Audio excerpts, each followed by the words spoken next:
Hi everyone, this is Anjali और स्वागत है आपका मेरे चैनल लर्न विद अंजलि में। इस पर्टिकुलर वीडियो में हम डिस्कस करने वाले हैं कुछ इंपॉर्टेंट टर्म्स के बारे में which are frequently used in environmental sciences और पेपर वन में काफ़ी बार आपको सुनने को देखने को मिलेंगी।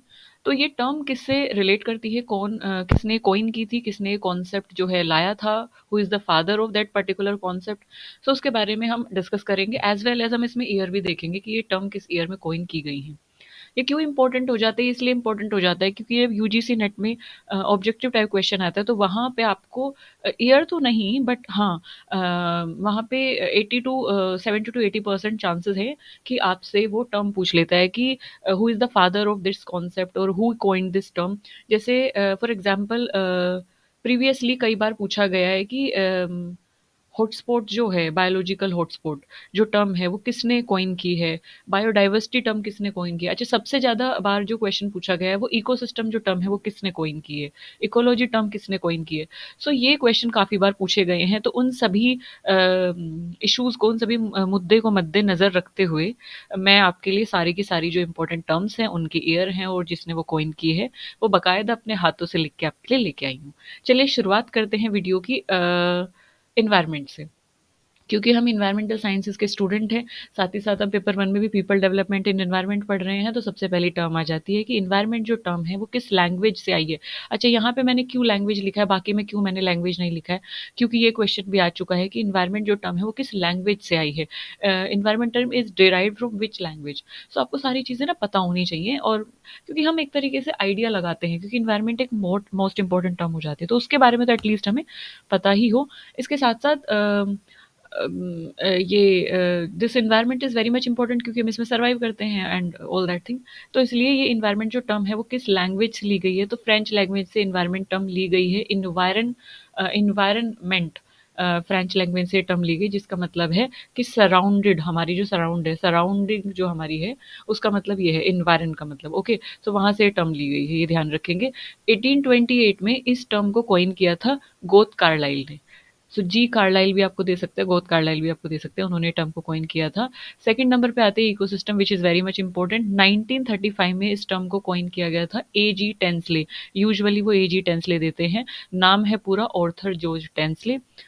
उन्होंने ये टर्म कोइन की थी। फिर इससे मिलती जुलती आते हैं इकोलॉजी। अच्छा, ध्यान रखेंगे इकोसिस्टम और इकोलॉजी में क्या डिफरेंस है। Ecosystem is interaction, that system of abiotic और अबायोटिक कंपोनेंट का जो सिस्टम है, इंटरैक्शन का जो सिस्टम है वो इकोसिस्टम है। लेकिन अगर मैं इकोलॉजी की बात करूँ तो इकोलॉजी स्टडी है, यानी कि उस सिस्टम के इंटरैक्शन की, यानी उस इंटरैक्शन से जो सिस्टम क्रिएट हुआ है, उस इंटरैक्शन वाले सिस्टम की जो स्टडी है उसको इकोलॉजी बोला गया है, जिसमें eco is something related to that environment, or logos is something related to study. Okay, तो ecology is that study of that interaction, या study of that interaction of biotic and abiotic factor, study of that system is known as ecology।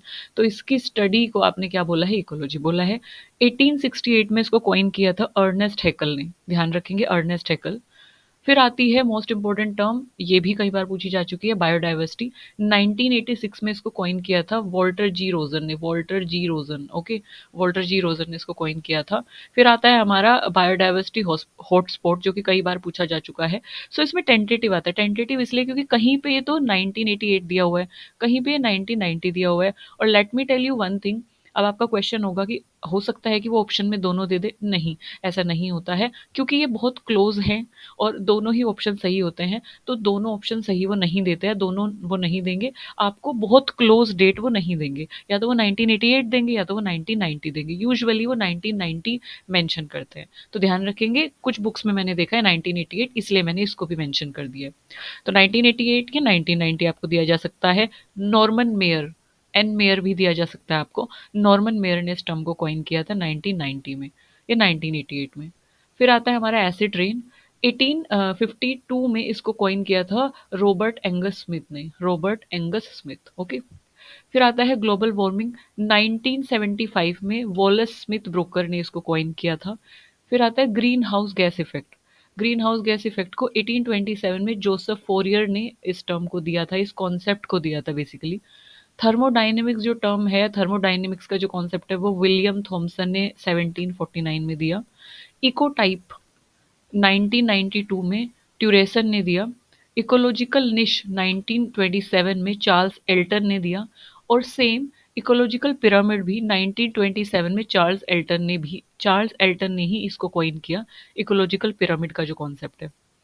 अच्छा, ecological pyramid जो term या concept है वो 1927 में Charles Elton ने दिया, तो इसीलिए इकोलॉजिकल पिरामिड को हम एल्टोनियन पिरामिड भी बोलते हैं, क्योंकि इन्होंने ये टर्म कॉइन की तो इनके सरनेम से एल्टोनियन पिरामिड इसका नाम पड़ गया। 10% एनर्जी लो किसने दिया था? वो दिया था रेमंड लिंडमन ने। फॉसिल फ्यूल जो टर्म है वो कैस्पर न्यूमैन ने दी थी।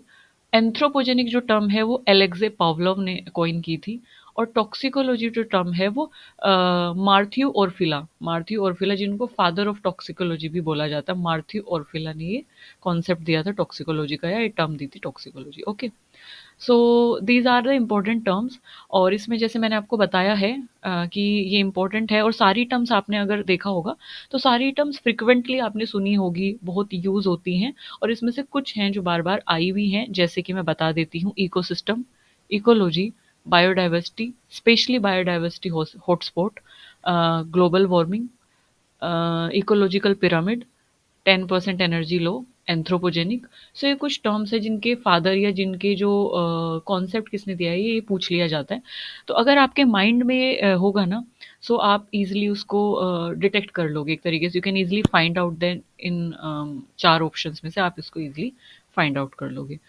सो ये जो टर्म है, अगर आप ध्यान से देखोगे तो मोस्ट इंपॉर्टेंट टर्म आपको ऊपर लिखी हुई है, तो ये सब मोस्ट इंपॉर्टेंट, जैसे environment, ecosystem, ecology, biodiversity hotspot, global warming, ये सब इंपॉर्टेंट टर्म्स है। तो इनको इनके ईयर एज वेल एज ये किसने कॉइन की थी आप ध्यान से पढ़ेंगे, ध्यान से देखेंगे।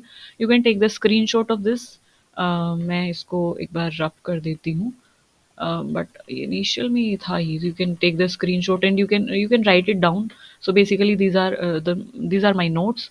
सो इनको ध्यान से पढ़िएगा, इनको लर्न कर लीजिएगा, ताकि आपके माइंड में ये थोड़ा सा रहे और आप इजीली इसको फाइंड आउट करके टिक कर पाएँ। सो मैं कुछ इस तरीके की वीडियोज़ आपके लिए बना दूँगी जिसमें मेरे खुद के नोट्स होंगे, जो कि यू कैन से कि निमोनिक्स हैं, यू कैन से कि शॉर्ट नोट्स हैं। तो उनसे क्या होता है कि मुझे काफ़ी हेल्प हुई लास्ट मिनट लर्न करने में चीज़ों को। तो आपको भी काफ़ी हेल्प होगी कि जब आप लर्न कर रहे हो, जब आप पढ़ रहे हो चीज़ें, तो जब आप इकोलॉजी पढ़ रहे हो तो वहाँ पे आप पढ़ते हो कि ये टर्म किसने कॉइन की। जब आप इकोसिस्टम पढ़ते हो तो वहाँ पे आपने पढ़ा कि ये टर्म किसने कॉइन की। तो वहाँ पे जब हम पूरा कॉन्सेप्ट पढ़ते हो तो दिमाग से निकल जाता है ना टर्म किसने कॉइन की।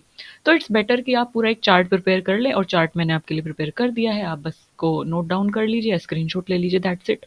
And thank you for listening me so patiently. और सबसे ज़्यादा ज़रूरी जो है वो यूजीसी नेट क्लियर करने के लिए पढ़ना है। So keep learning, keep growing, and again I wish you good luck for your exam, क्योंकि एग्ज़ाम भी अभी जल्दी आने वाला है। Thank you for listening me so patiently. Stay healthy, stay happy, bye bye.